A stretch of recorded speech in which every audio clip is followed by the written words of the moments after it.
Assalamualaikum warahmatullahi wabarakatuh. Yang terhormat Bapak Ibu dosen penguji dan guru pamong PPG dalam jabatan. Saya Reza Prihatna Ramdhani, guru pendidikan agama Islam di SMP Negeri 7 Yogyakarta. Saat ini saya sedang mengikuti program pendidikan profesi guru di UIN Sunan Kalijaga Yogyakarta. Adapun tujuan dari video ini yaitu sebagai dokumentasi pembelajaran dalam rangka menyelesaikan tugas uji kinerja PPG. Berikut dokumentasinya.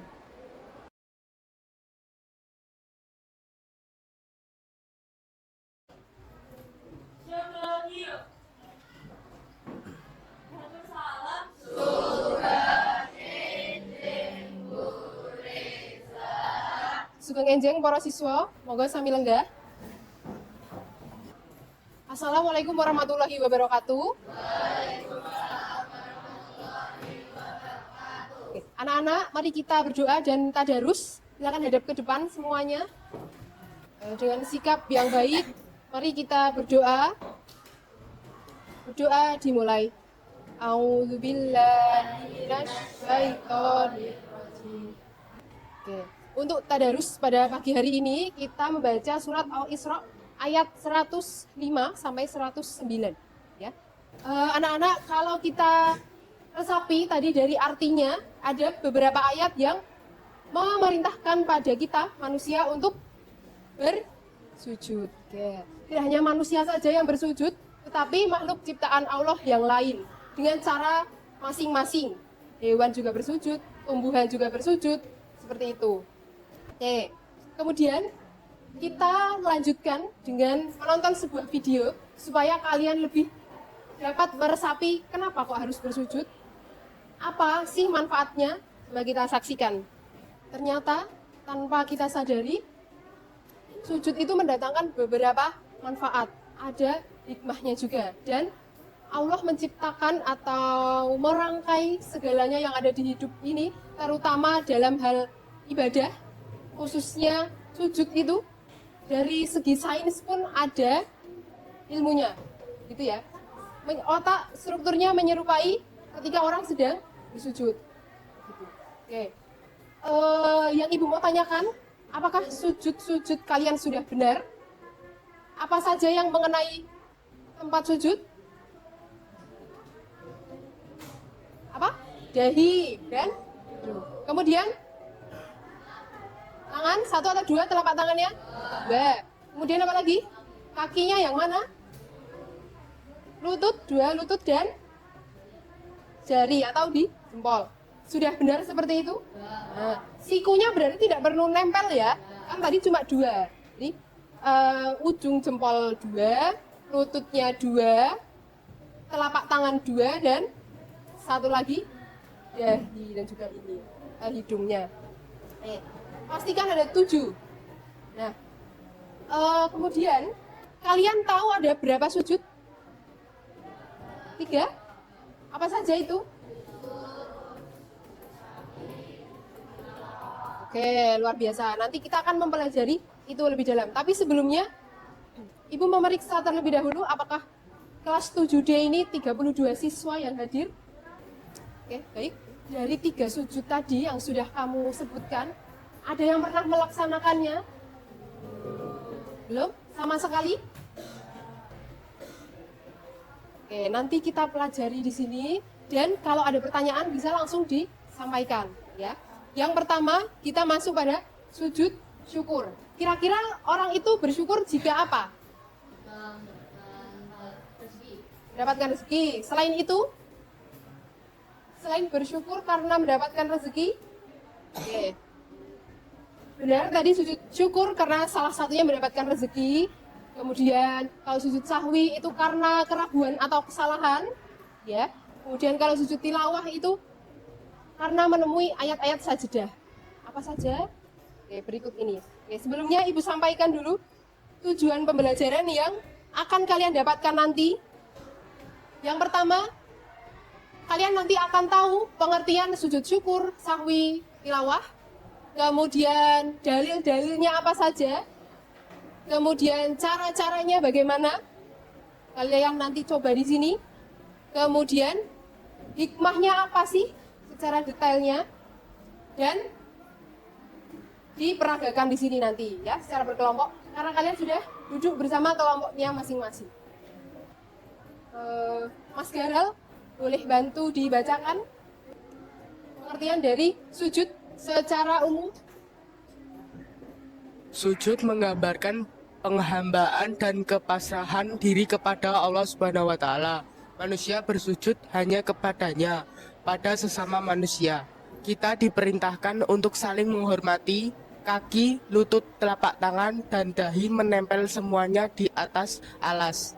Hal ini menunjukkan kepatuhan, ketundukan, dan kepasrahan kepadanya. Terima kasih.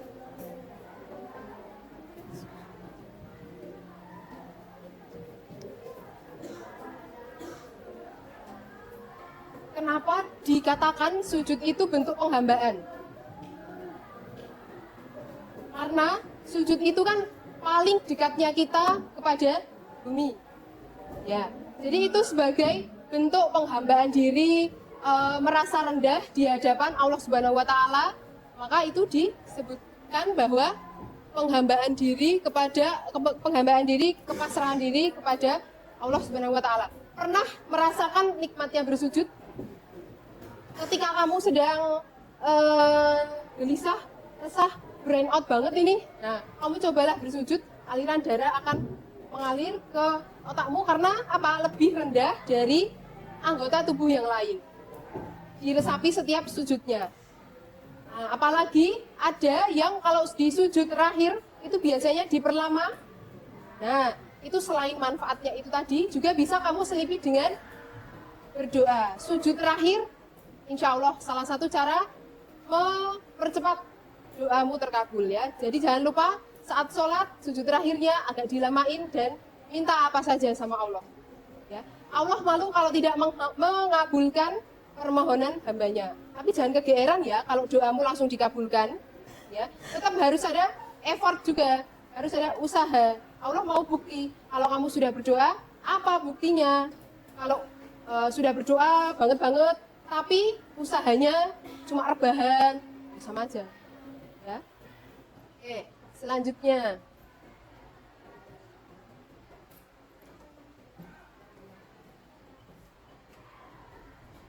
Oke, ini tadi kita mulai dari sujud syukur. Sujud syukur, minta tolong dibacakan pengertiannya. Syukur dimaknai sebagai terima kasih kepada Allah Subhanahu wa taala. Sujud syukur dilaksanakan ketika seseorang memperoleh nikmat darinya dan terhindar dari bahaya. Kata alhamdulillah sering diucapkan oleh kita. Selain mengucapkannya, kita dapat mengungkapkannya dengan sujud syukur.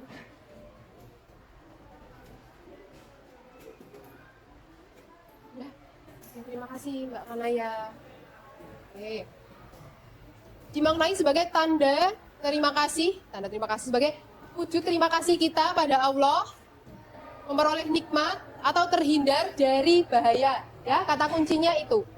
Sujud syukur ketika mendapat nikmat atau terhindar dari bahaya. Alhamdulillah, minimal dengan kata alhamdulillah kamu sudah bersyukur. Bersyukur dengan apa? Mengucapkan alhamdulillah dengan lisan. Kalaupun lisan tidak mampu bagaimana Bu? Minimal di batin ya. Masa dapat rezeki meneng wae ya kan? Padahal yang ngasih rezeki Allah, minimal batin lah ya.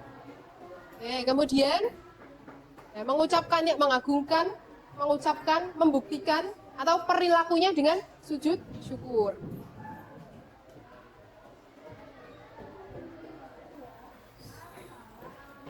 Sujud sahwi.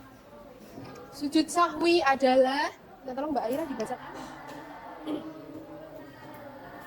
Sujud sahwi merupakan sujud karena lupa atau ragu dalam sholat.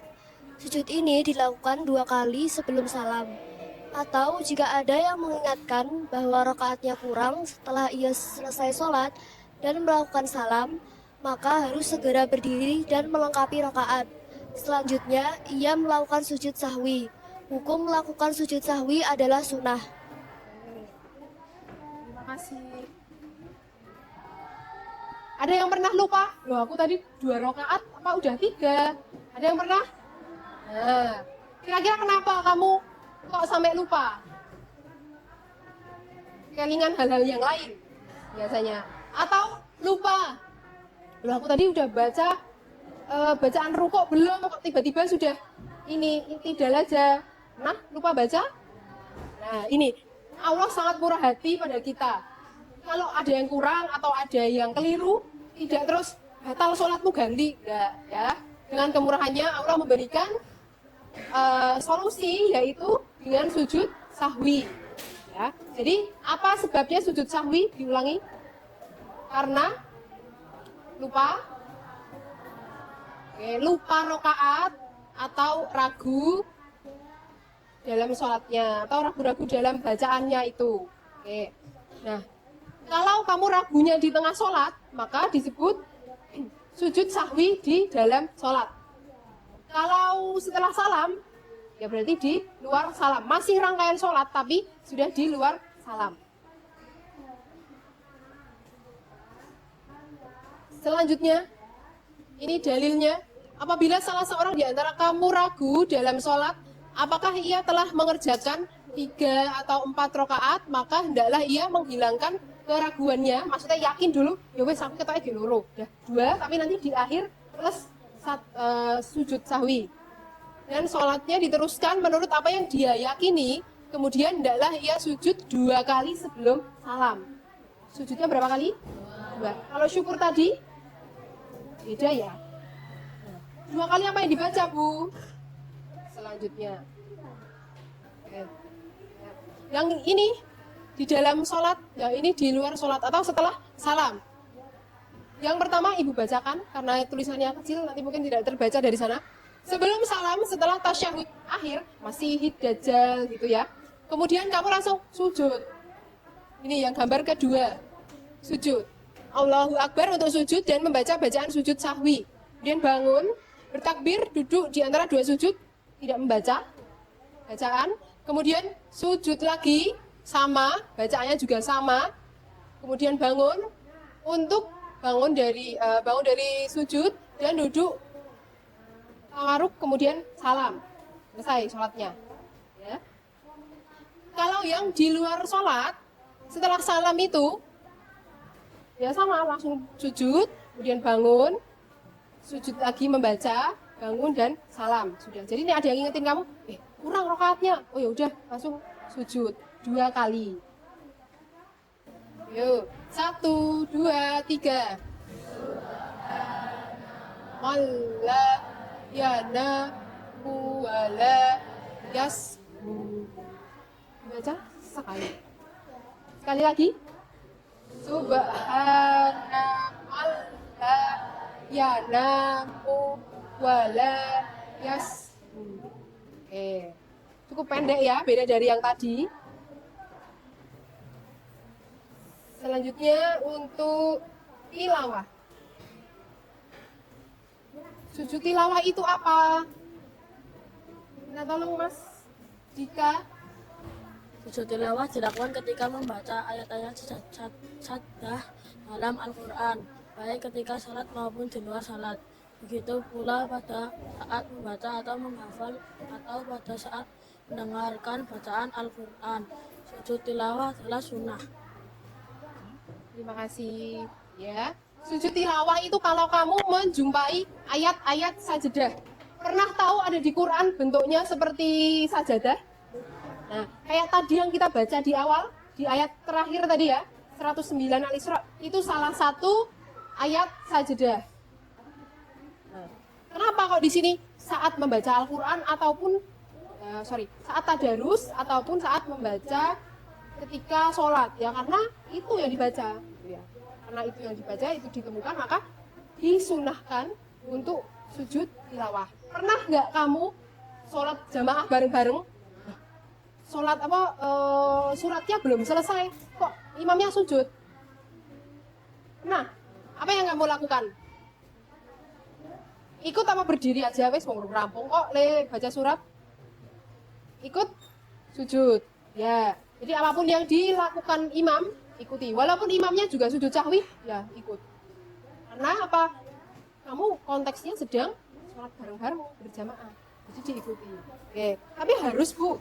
Tidak. Di sini sudah dituliskan sunnah. Ya jenis sunnah kan dikerjakan mendapat pahala, tidak dikerjakan tidak mendapat dosa. Ya. Nah, kemudian ini beberapa ayat sajadah yang ada di Quran. Kalau tidak percaya nanti dicek di Al-Qur'annya masing-masing. Biasanya ada tanda walaupun tidak berbentuk sajadah. Ketiga sujud sudah Ibu jelaskan. Setelah ini kegiatan kita mau berdiskusi, ya. Diskusi tentang apa? Ada sebuah fenomena atau peristiwa, nanti kalian bisa menanggapi fenomena tersebut, ya.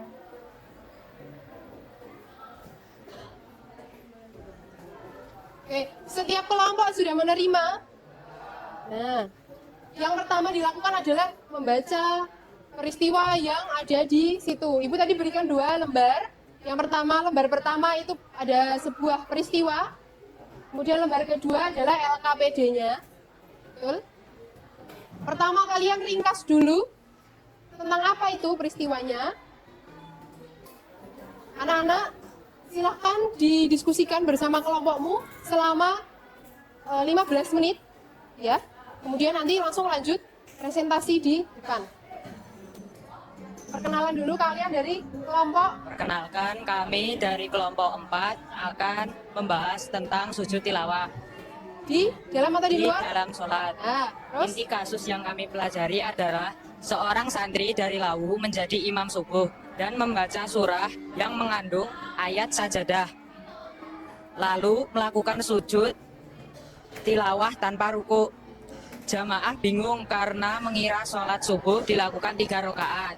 Kasus ini membuka pemahaman tentang sujud dan pentingnya edukasi di masyarakat. Solusi atau tindakan yang tepat adalah seharusnya tokoh atau santri tersebut harus menyesuaikan kebiasaannya itu sesuai tempatnya agar orang-orang tidak asing dengan gerakan sujud tilawah saat sholat berlangsung. silakan coba untuk peragaannya bagaimana? Peragaannya sujud tilawah. Posisinya oke, berdiri, bersedekap. Kemudian apa yang dilakukan? Sujud. Silakan bersujud. Kemudian bangun. Langsung naik lagi melanjutkan sholatnya. Oke. Terima kasih tim 4. Boleh kembali. Oke, alhamdulillahirobbilalamin. Hari ini pembelajaran berjalan dengan lancar. Maaf tadi ada miss dari soundnya ternyata tidak keluar. Kemudian kalian tadi sudah mempelajari walaupun masih masing-masing sujud. Nah, besok untuk prakteknya di pelajaran yang akan datang, semua siswa setiap individu mempraktekkan ketiga-tiganya. Jadi besok bisa saling sharing ya, apa caranya dan bacaannya. Oke? Nah, untuk menutup pembelajaran pada hari ini, mari kita berdoa. Boleh dipimpin Mas Garal? Mari teman-teman.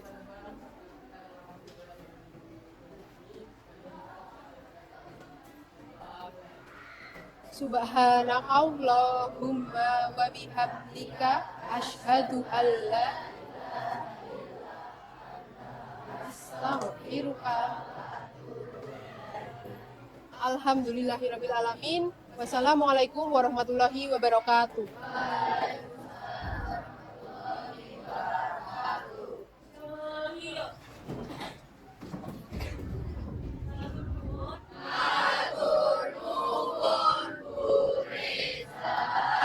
Oke, kundur sami, silakan duduk kembali.